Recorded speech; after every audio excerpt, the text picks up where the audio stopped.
Shitakiri Suzume, the Tongue-Cut Sparrow. Long ago, in a small village nestled among the mountains of Japan, there lived a kind old man and his bitter, greedy wife. One day, the old man found an injured sparrow caught in a bramble bush. With gentle hands, he freed the bird and took it home. "Look what I've found," he said to his wife. "This poor sparrow is hurt. I will nurse it back to health." His wife frowned with disapproval. Why waste food on a mere bird, she grumbled, but the old man paid no attention to her complaints. Despite his wife's protests, he cared for the sparrow. Every day, the old man tended to the sparrow, feeding it rice from his own bowl and speaking to it in soft, kind words. Gradually, the sparrow regained its strength. It would sing beautiful songs for the old man, bringing joy to his heart. He named the sparrow Suzume and came to love it as if it were his own child. "Good morning, Suzume. He would say each dawn. Your songs make my day brighter." The sparrow would chirp happily in response, hopping around the old man's shoulders and eating rice from his palm. The old man's wife, however, grew increasingly resentful of the attention her husband gave to the bird. "You treat that sparrow better than you treat me," she would mutter under her breath. One day, the old man had to travel to the nearby village for business. Before leaving, he asked his wife to look after Suzume. "Make sure to feed Suzume and be kind to her," he said. "Yes, yes," the wife replied impatiently, already planning to do no such thing. As soon as the old man was out of sight, the wife glared at the sparrow. "Now it's just you and me," she said with a cruel smile. That day, the wife was preparing some starch for the laundry. She left the bowl of starch on the table and went to draw water from the well. When she returned, she found that Suzume had pecked at the starch, perhaps mistaking it for food. In her fury, she took a pair of scissors and cut out the sparrow's tongue. Bleeding and in terrible pain, the sparrow fled from the house and disappeared into the forest. "How could you be so cruel?" he cried to his wife. "Suzume was my friend." "It was just a bird," the wife replied coldly, "and it stole my starch." The old man could not sleep that night, thinking of his beloved sparrow suffering alone in the wilderness.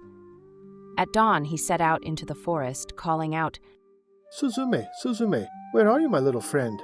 He walked for hours, through valleys and over hills, until he came to a place deep in the forest that he had never seen before. There he found a magnificent bamboo grove, and within it, a beautiful house. As he approached, the door slid open, and to his astonishment, he was greeted by a host of sparrows, all bowing to him respectfully. They were dressed in fine kimonos and spoke with human voices. "Welcome, kind old man," they said. "We have been expecting you." The sparrows led him inside, where he was seated at a place of honor. They brought him delicious food and performed elegant dances for his entertainment. After the festivities, a sparrow larger than the rest approached him. "Honorable sir," said the sparrow, "I am the chief of this sparrow village. The sparrow you cared for is my daughter. Despite her injury, she has told us of your great kindness. We wish to thank you." The old man looked around eagerly. "Is Suzume here? Is she well?" The chief sparrow clapped his wings, and from behind a screen emerged Suzume.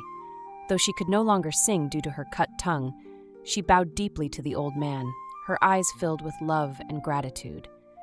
Tears of joy streamed down the old man's face as he gently stroked Suzume's feathers. "I'm so sorry for what happened to you," he whispered. "Before you leave," said the chief sparrow, "we would like to offer you a gift. Please choose between these two baskets, the large one or the small one." 2 baskets were brought before the old man, one large and heavy, the other small and light. Being a humble man with simple needs, the old man chose the smaller basket. "I don't need much," he said. The sparrows nodded approvingly at his choice and bid him a fond farewell. Suzume accompanied him to the edge of the bamboo grove, and though they both knew this was their final parting, their hearts were at peace. When the old man returned home, his wife was shocked to see the basket he carried. "What's in there?" she demanded. The old man opened the small basket, and to their amazement, it was filled with gold coins, precious jewels, and fine silks. "The sparrows gave this to me as a token of their gratitude," explained the old man. The wife's eyes gleamed with greed. "You found the sparrow? Where? Tell me now." Reluctantly, the old man described the path to the sparrow village, warning his wife to be respectful if she went there. The next morning, before dawn, the greedy wife set out into the forest carrying a large sack.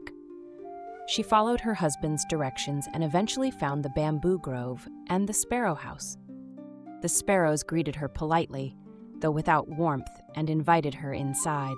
They offered her food and entertainment, but the woman impatiently interrupted. "I didn't come for this," she snapped. "Give me a gift like you gave my husband." The chief sparrow nodded solemnly. "As you wish. Please choose between the large basket or the small one." Without hesitation, the greedy wife pointed to the large basket. "That one! I want the biggest one you have!" The sparrows presented her with the large, heavy basket, warning her not to open it until she returned home. Eager to see her riches, the woman snatched the basket and hurried away without even saying thank you. The basket was indeed heavy, and the journey home was difficult.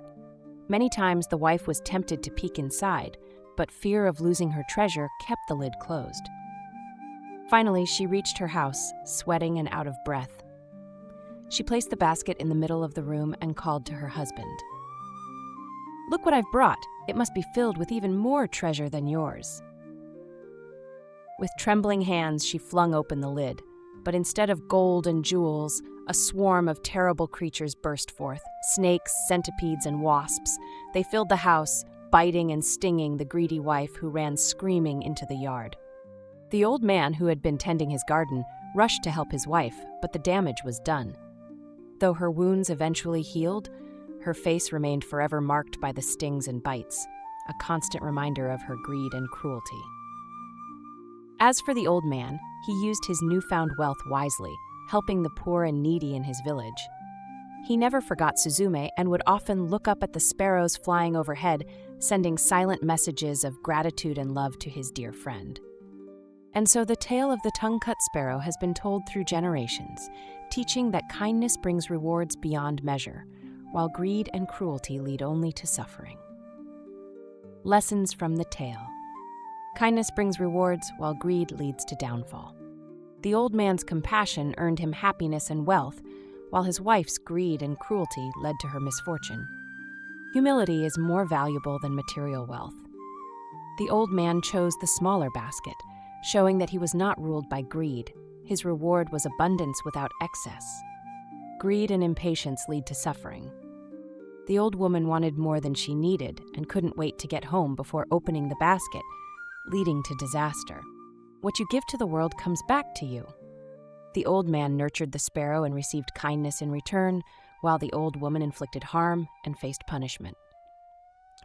Relevance to modern times. Corporate greed versus ethical business practices. Companies that prioritize short-term profits over ethical behavior often suffer in the long run, while those that focus on honesty and value build lasting success. Social media and instant gratification. Many people chase fame, wealth, or validation without patience or integrity, often leading to burnout, disappointment, or scandal. Work-life balance and contentment. Just as the old man was happy with what he had, people today find more happiness in balance rather than endlessly chasing more money, power, or status. Karma and relationships. Acts of kindness, like helping others without expecting anything in return, often lead to positive outcomes, while selfishness and cruelty drive people away. Final thoughts. Timeless wisdom from Shitakiri Suzume. The story of the Tongue-Cut Sparrow teaches us that greed and jealousy destroy happiness. True wealth is found in kindness, humility, and gratitude. Our actions, good or bad, eventually return to us. What do you think is the most powerful lesson from this tale? Let me know in the comments. Subscribe, like, and share if you love folktales with deep wisdom.